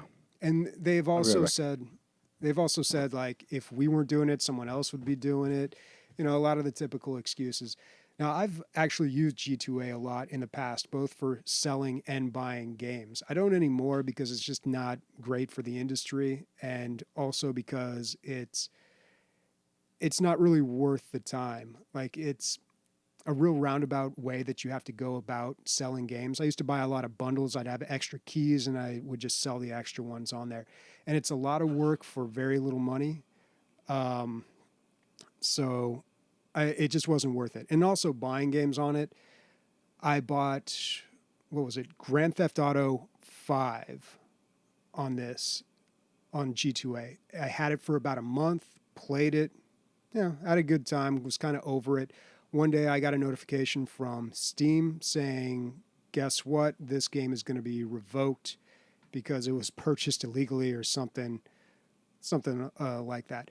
I've had other issues with them in the past. I've got a hold of their customer support. They've always eventually refunded me my money and made everything right, but it's always taken some time. But it's just a headache to save a few bucks. And really, time is money when you get older. So it's like, why not just spend a little bit of extra money and not have to deal with any of the issues, just to have everything work? That on top of the fact that it's just not great. You know, all the devs in the world are just saying like, nope, this site is terrible for us. So it's not great for the industry. So I don't really feel right. There's a bit of a moral problem with it. And there's the other thing where like, I'll just buy things on Steam just because it's on Steam, even though if I'm going to pay $5 more a lot of the times, just because you're getting the Steam ecosystem. You know what I mean? Yeah. Well, a lot of these keys will activate on Steam. Yeah, that's true. Yeah. Let's see. We've got Nick on the line here who wants to talk to us about G2A. Hey, Nick, call it in. Where you calling from? Fucking Georgia. How you guys been? Georgia. Haven't been there in a while. Pretty sure that's right. Never mind. You've been doing pretty good. Yeah, I was going to ask you guys, do you guys know how G2A, Kinguin, and all them primarily get their keys? Well, they never own them, right? Aren't they facilitating peer-to-peer sales? Yeah, but there are keys that you can supposedly buy directly from G2A, or at least they're like kind of authorized by them. They vouch for them. And I used to know this answer. Why don't you enlighten us? So G2A especially is probably the most reliable site. Kinguin is actually like a really, really, really shady site. I don't want to, put down certain sites, but Kinguin, G2A. This show's brought to you by Kinguin, by the way. This got really. No, I'm kidding. No, G2A does primarily, or not, I shouldn't say primarily, gets a lot of their keys from developers. They make, they buy batch 1,000, 2,000 keys, and that's how they get their, that's how they get the most of their keys. However, the bulk of these keys, especially on the shadier websites, the ones that you get from Deal Shark or Is There a Deal and stuff like that, is that people that commit identity theft online will buy multiple copies on from the developers, and then what ends up happening is they'll buy 1,000 copies, the purchase will go through, they'll send the keys to Kinguin, and then what ends up happening is the person that they stole their credit card from will dispute the charges, and the developer makes no money, but Kinguin or G2A or one of the websites does. Yeah, that makes sense. Mm-hmm. I'm sure I'm sure that's exactly how a lot of this happens. That's pretty good. Yeah. I mean, so that explains why the developers have such an issue with sites like these. Yeah. Yeah, it's the primary way. The reason I know this is that I actually know someone who was involved with this scam that got sued. So one of my old coworkers when I lived in Livermore, he got his credit card stolen from one of these websites, and they purchased, I think it was 30 copies of Total War Warhammer 1 when it first came out. And Kinguin doesn't give a shit if they sell it and the developer gives money, or G2A or any of the key websites don't give a shit if the developer's getting money from it, because they're just getting everything, and then they know it's going to be disputed, and everything just rolls out the way they see it fit. Yeah. But it's interesting that the developer can't cancel those codes at that point. Yeah, that's the hard thing about physical Versus like, digital. like versus digital codes. Once they're generated, they're generated. Mm-hmm. Interesting. So did you hear that little story I told about you, like hovering you above your sister and your brother, seeing who you spit on? Were you still around for that? Last Yes, episode? I did, and I told Leslie about it. Yeah, that was really fun. You slobbered on all of us, dude. But I yeah. was gonna bring that up for Thanksgiving or Christmas, whatever I go back for this year.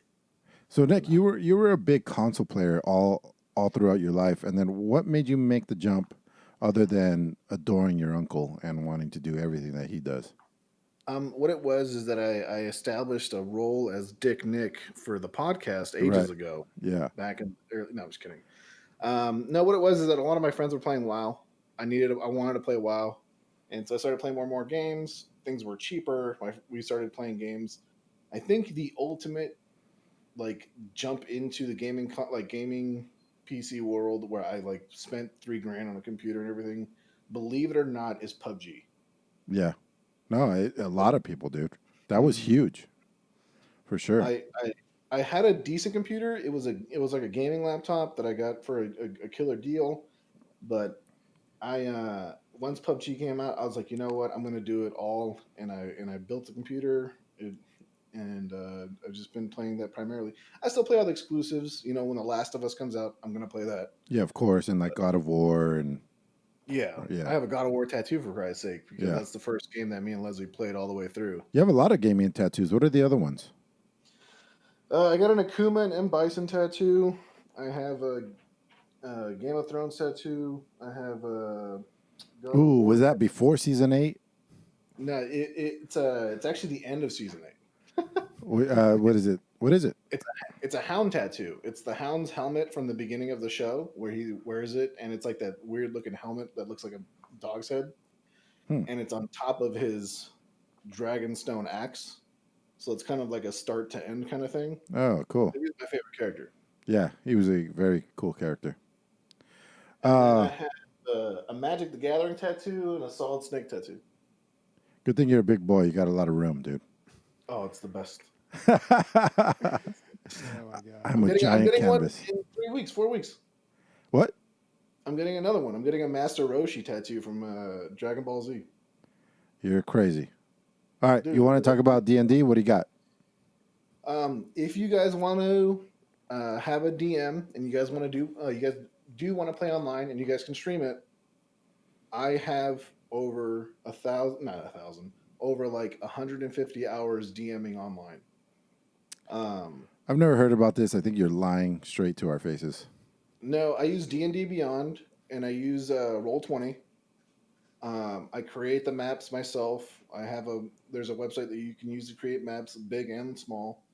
I make all the unit portraits. I bind all the stats to all the actual characters.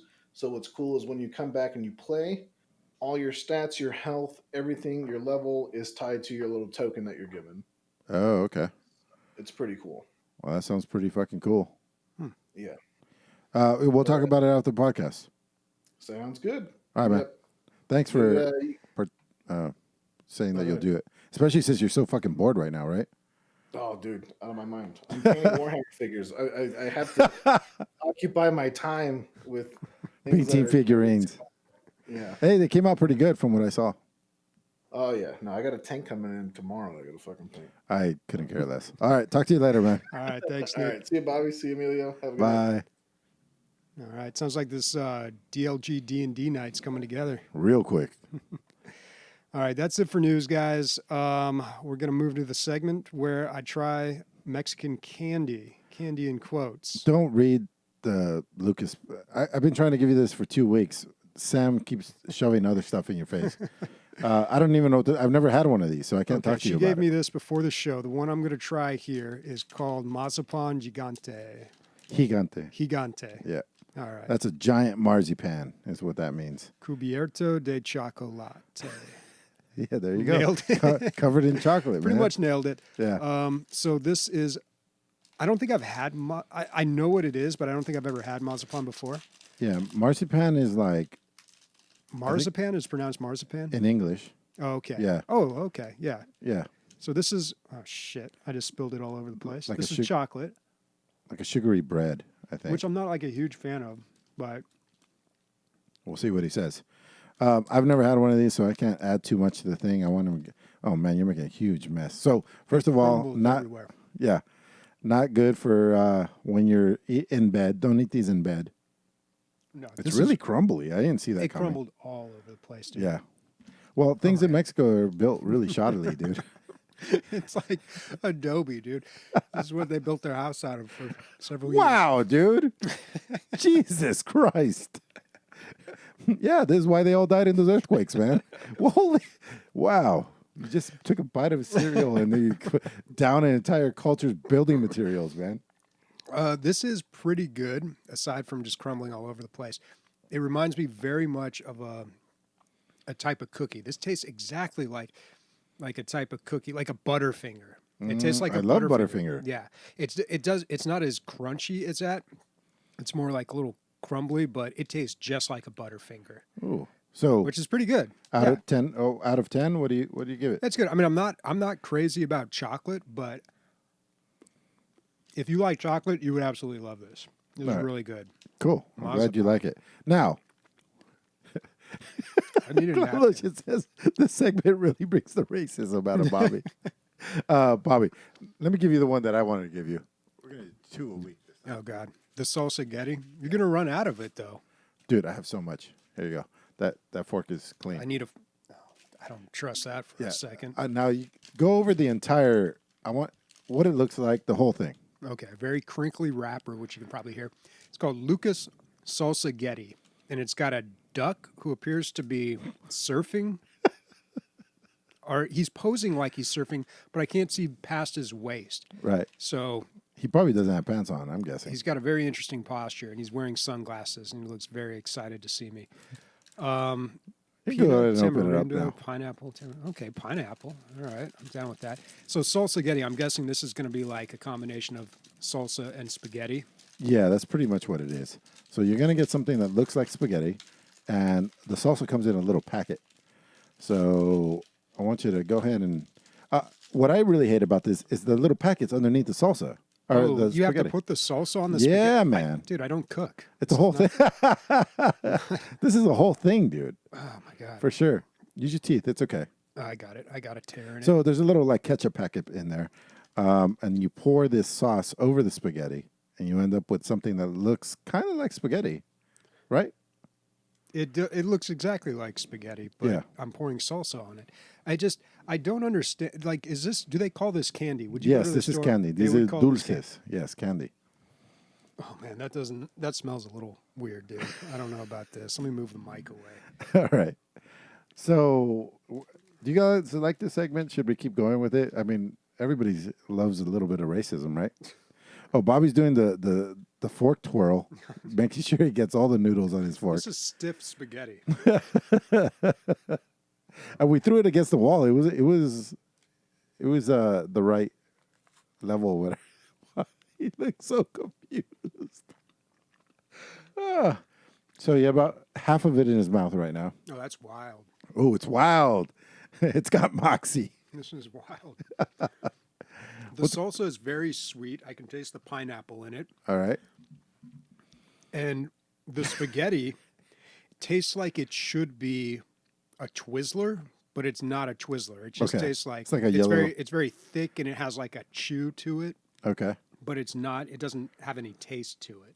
Huh. It's just like all texture. So you got to get all the flavor from the. So you got to make sure that salsa gets everywhere, Yeah, the huh? salsa, the flavors in the salsa. And the salsa. So in Spanish, at least Mexican Spanish, salsa means sauce. So it like mustard is a salsa, ketchup is a salsa. So Don't think of salsa as like what you get when you go to the fucking. Bunch of diced up tomatoes. And Ooh, he ate the whole thing in seconds, guys. I think he likes this one. I think we have a winner here. It is confusing because it's just like if anyone were to offer you like, hey, would you like some candy flavored spaghetti? Like, would you like some sugary spaghetti? Like, that would be so bizarre. Like, spaghetti's great. What if we turn it into a candy? Like, that's wild, dude. Ugh. That's like when the Ninja Turtles would put ice cream on their pizza. It's just like, but it works. Yeah, that Good. one's pretty good. Which one do you like the better?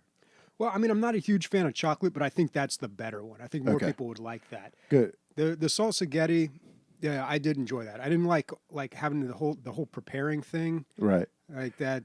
It should be done in the kitchen, right? Mm-hmm. Yeah. Yeah, Well, I'm glad you like it, man.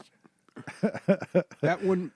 I'm crying over here. How do they sell these? What are those? Like 20 pesos? What's the? I don't know how it works, man. You buy a huge bag of them because we buy this kind of stuff for piñatas. Is why. Oh, So we get a giant bag. That's why we have And like it's a all supply mixed. of this. Yeah. Okay. So you get a bunch of weird shit. All right. But next week you get to try Boobaloo. Boobaloo. Yep. All right. Yep. You shouldn't tell me. It should be a surprise. Okay, sorry. I'm not going to be able to Don't look type it up. anything for the rest of the episode because my fingers are covered. now. If you want to go wash up, oh, do you want a Clorox disinfectant wipe? Do you have one at like readily available? Not 'Cause in it's this room. I'll just use my middle finger to scroll on the There you mouse go. and stuff. It'll just there we go. All right, cool. All right. Figured it out. Because it's time for listener questions, and we've actually got a lot of listener questions this week, but I don't usually need to look anything up for this. Okay. First one is coming from M. Piloff, or Nick, who was just on the line with us. He says, or he asks, if you had to make any game series into a full-length feature film and they wouldn't be crap, what game would you choose? Mass Effect was the first thing that came to my mind. I don't know if that might ruin the whole thing, but so many people aren't going to go and play those games. More are going to do it now that the HD remake is coming through. Yeah. But I feel like that's a story worth telling. Yeah. For sure. Well, the remake isn't for sure yet, but it looks like it. Yeah, that would be a good one. I mean, it's like a big space opera. I wonder if it would infringe on Star Wars a little bit, but I don't know. I guess it could be its own thing. Well, that impending doom, I thought it was pretty original. Yeah, the Reapers. I like that whole thing, like the galaxy being harvested. Mm-hmm. Yeah, Mass Effect would be great. I feel like that is going to be a movie. I don't know. You hear like that movie's going to be made, and then it falls through, and then the script Borderlands, sits I around. think, is like close. Like they're casting, people are signing. I think it was Borderlands. A Anyway, Borderlands movie? Okay. Yeah, I don't know. The Mass Effect answer was pretty good. There's a lot of, of course everyone wants like Half-Life, but I always thought you might be able to make an interesting movie out of Portal. I was watching some of Portal 2 the other day, like some of the clips from that. It's been so long since I played it, but that one they really started to carve out a story for it. Oh, the for first sure, one yeah. there was hardly anything. yeah. It was kind of like there was a turn in it and like, oh, this robot's actually evil, and that was kind of fun, but there was nothing to it. But Portal 2, like they really got into the backstory of it. And I feel like there's something there, but I don't think the way Valve is, I don't know if that would ever really happen. Yeah. I don't think they would trust their IP to anybody else. Well, But- I don't know. People have said like, oh, you should do a movie. And they said, well, that's great. You can do it, but we won't. I mean, they're so open source. Yeah. So I feel like they'd be up for it, but Nobody's tried to get that yet. Or I don't know. They didn't pay the right price. yeah, there's always legal entanglements. with And the other movies. thing is, dude, Skyrim. You know what? Mm-hmm. When's the last time that we got a warrior versus a dragon movie? Like, even Dragonheart, which is the last one I got, wasn't really about like a warrior going against a dragon. It was more Fighting about a dragon? it was more about the dragon being like a good, smart dude, you know? Yeah, they were on the same side in Dragon. They're on the same, yeah. What was the other one? Ring of Fire, which was a great movie. I love fucking dragons. Didn't see that one. Really? With Matthew McConaughey being on steroids? You didn't see that one? No, did He not was see that fucking one. ripped, dude. He was Really? huge in that. He looked like a Viking, dude. Huh. Yeah. There's a while there where he was in really good shape. Yeah. But, you know, his really great scene in that movie. So there's no TV, there's nothing. It's the apocalypse, right? They have a little castle. It's modern times, but they have a little castle that they live in because stone still stands up to Dragonfire, you know? And so they recreate a play of Star Wars, right? With knights and stuff, and they go, Luke, I am your father. And all the kids are like, oh my God. And they're like shocked by this Star Wars story, right? And then afterwards they're like, did you write that? Or who wrote that? And he's like, I did. It was clearly Star Wars. It was I've really never even good heard of that movie. That's crazy. I got Ring of Fire, dude. Ring of Fire. Really? Maybe when I like see it, when I look it up, I'll be like, Oh, that Rain of Fire. Rain of Fire? Yeah, Rain of Fire. I look it up now, but I got chocolate. Christian all over Bale, my fingers. I'll look that one up later. Okay. Yeah. When I first saw this question, the first thing that popped to mind was Zelda, Legend of Zelda. I think that would be, first of all, everyone would go see that movie just because it's The name. Yeah, just because of the name, just because of the IP. But I feel like you could really make a good story there. You've got enough characters. You could really take the plot in any direction and it wouldn't matter. Like people would go see that movie and it'd probably still be pretty enjoyable. So, CGI or live action? live action. Live action, CGI monsters and stuff. But, something for the kids. All right, next question from Sheer Ponage. Where do you see PC gaming in 5 years? More VR or perhaps an increased interest in services like GeForce Now? Both. I feel like VR is getting bigger and bigger, especially with Alex coming out and showing. So Alex showed, by the numbers, I think 2 million more people bought VR after Half-Life Alex came out. That's a huge amount of people. 2 million? 2 million people bought VRs. Well, it looked like it, you know.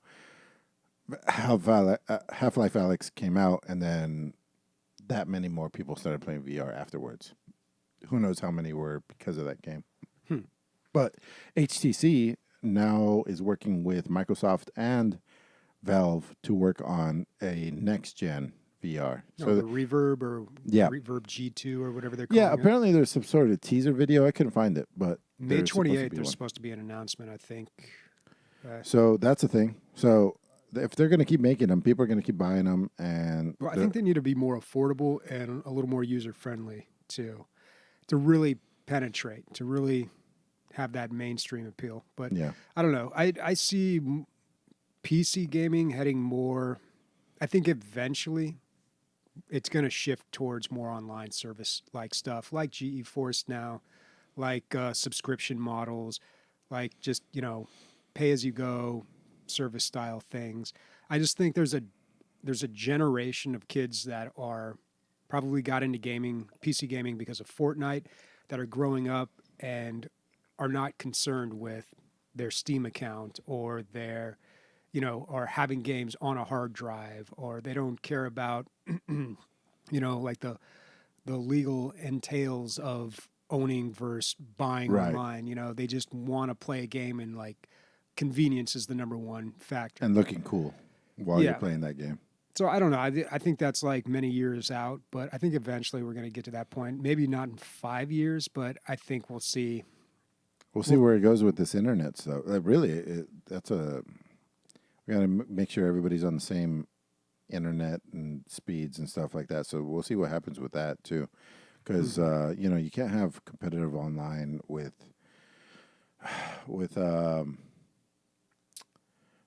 I guess it's happening. Yeah, I guess you can have it. I was going to say you can't have it, but there's going to be that subset of people who are really competitive and want the best advantage they can possibly get out of something. But I think the majority of people, like mainstream, I think there's going to be a lot of people that are just like, I want to play a game. I don't really care. There's kids that play Fortnite on their phone, right? Yeah. Or is it PUBG? No, Fortnite's on a phone. Both. Yeah. Yeah. It's on everything, dude. Let's see. Next question from Sniper. If you could fly a ship from any sci-fi setting, what would you fly? The Enterprise, because it has the holodeck, and I spend my whole time in the holodeck fucking bitches. And fighting things. You can really fly the Enterprise, though. It takes a lot of people to do that. It's a little big of a ship. I don't know. It doesn't feel like you're flying when you're flying these things, like these really big ones. Yeah. But yeah, I stick with my answer. Although I really like that, like the Millennium Falcon can fly in space and on in regular. It's always atmosphere. interesting how the Millennium Falcon, like, I don't know if this is something that's not known to a lot of people, but the cockpit of the Millennium Falcon is way off to the side to of the it. side of it. Yeah, it's that like thing that protrudes from the side. It kind of comes out the side, and then the whole ship is just like off to the left of it. Yeah, It's kind of a weird way to fly. it's a great. It's asymmetry that made it so popular. I feel like it's that is part of Star Wars, a huge part. Yeah, I would definitely, just for nostalgia purposes, fly the Millennium Falcon. Just going to Disneyland and that waiting area when you're getting on the ride where you're sitting in the Millennium Falcon and there's a Dejeric table right there, and it's studio quality. Yeah, It looks just like looks like you're on set. Yeah, it's so cool. Yeah, I was so taken. Hopefully Sam's not listening. I was so taken away with like the aesthetics of the being in line that I forgot that I was supposed to be taking care of Mila. I was like and then like 5 minutes passed and I was like, oh shit. And I started going back in line and I found her. I was like, holy shit. Yeah. Oh my God. Yeah. Yeah. I mean, they really do it all up. Like even when you're waiting in line, they have like these boxes and crates and things that look like they would be laying around the Rebel base. Yeah, for sure. You know? Yeah. The Millennium Falcon for sure. I didn't even care about the ride. I just wanted to hang out on the Falcon there. Next question from Cammy T. If you could go back in time and give your 21-year-old self advice, what would it be? Wear a condom. It's good advice for any 21-year-old. Fucking invest in Google. Yeah, I'd probably give myself a lot of stock tips. Yeah, stock tips. But let's say it's out of that. I would.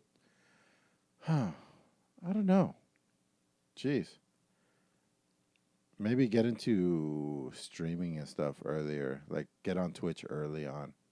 I feel like a lot of the podcasting and Twitch money all came. Like famous people got a lot of money, and then also just the first people that stuck to it and did it really well also did really well. You know? Yeah. Like there's gonna be money in this. Do this instead of whatever else you're doing. Yeah, get in at the ground floor. Yeah. Yeah, that's good advice. Let's see. Next question from Papa Bear Don't Care. Just finished watching Altered Carbon. Seems like it could make an interesting game. What recent shows or movies have you watched that could make a good game? So other way around on this one. We're taking a game, or taking a show or a movie and turning it into a game. Did you watch Altered Carbon, Bobby? I did not. Oh, you I've should. heard good things. Yeah, it's good. I haven't watched the second season yet, but it's really good.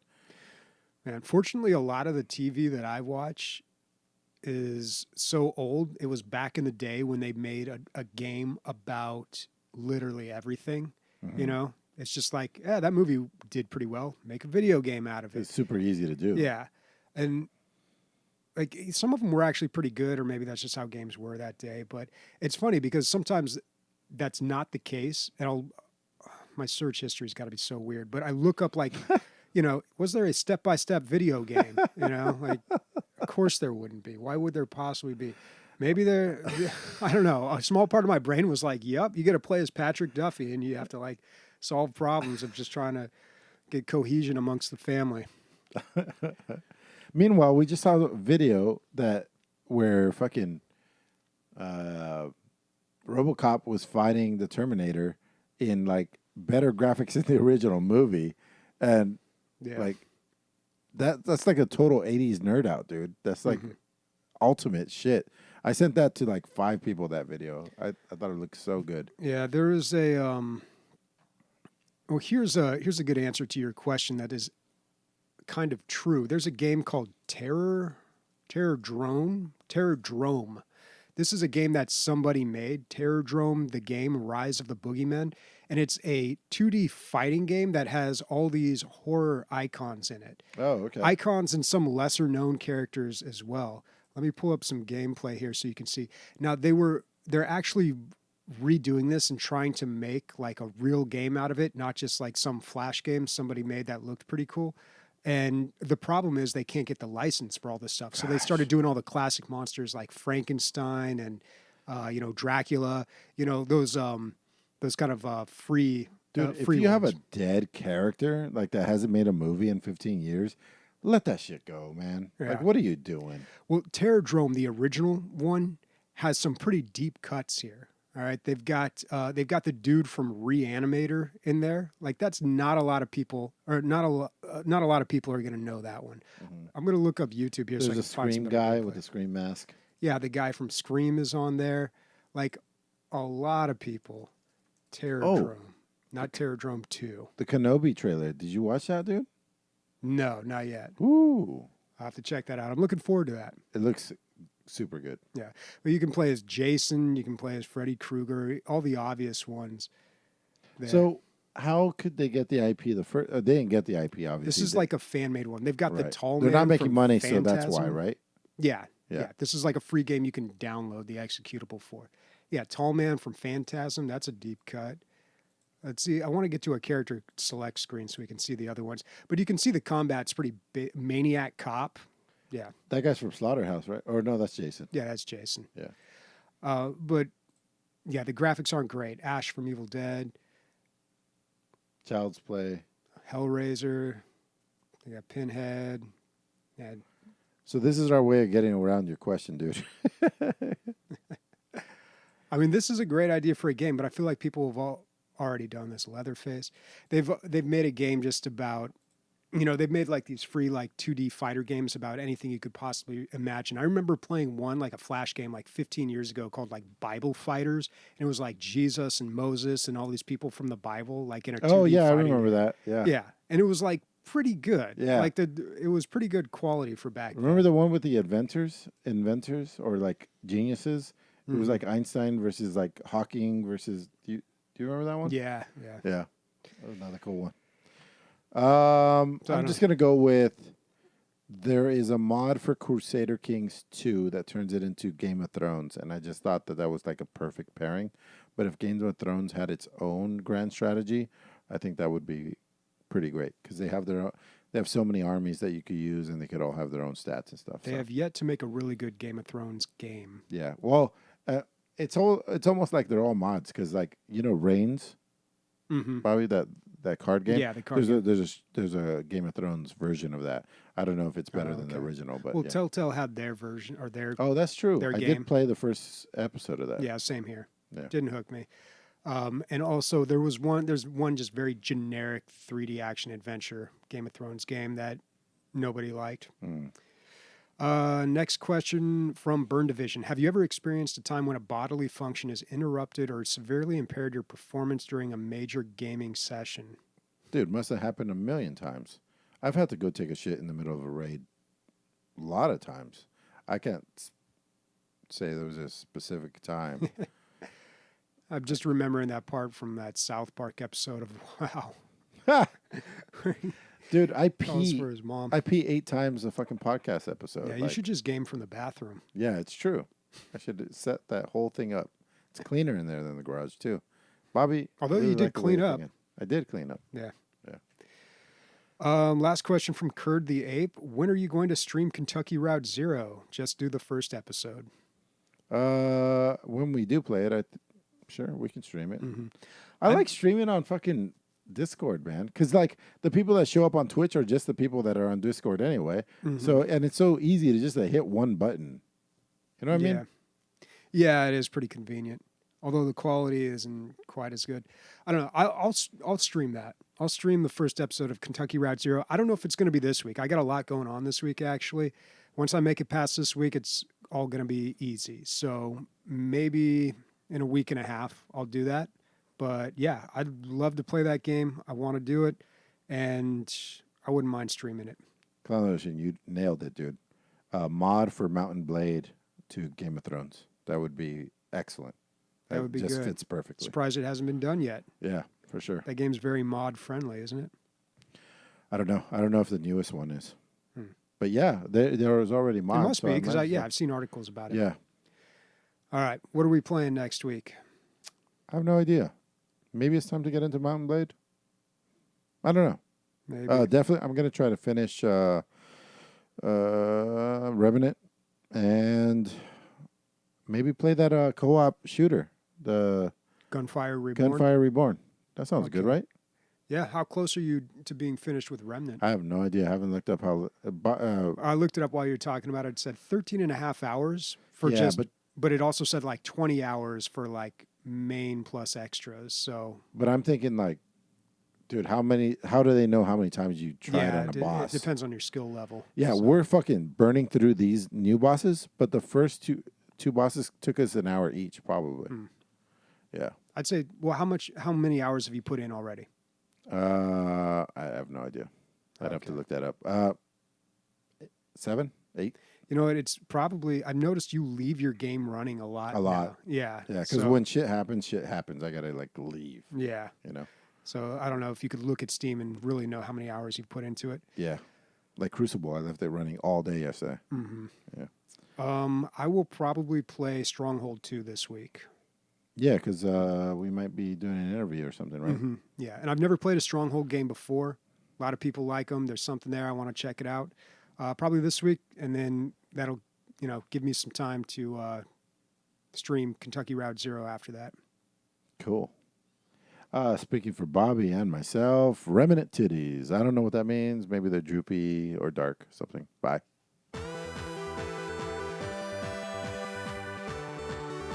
Bobby, did you see the thank you note that I sent with the stickers? Yeah, someone posted a picture on Yeah. Discord.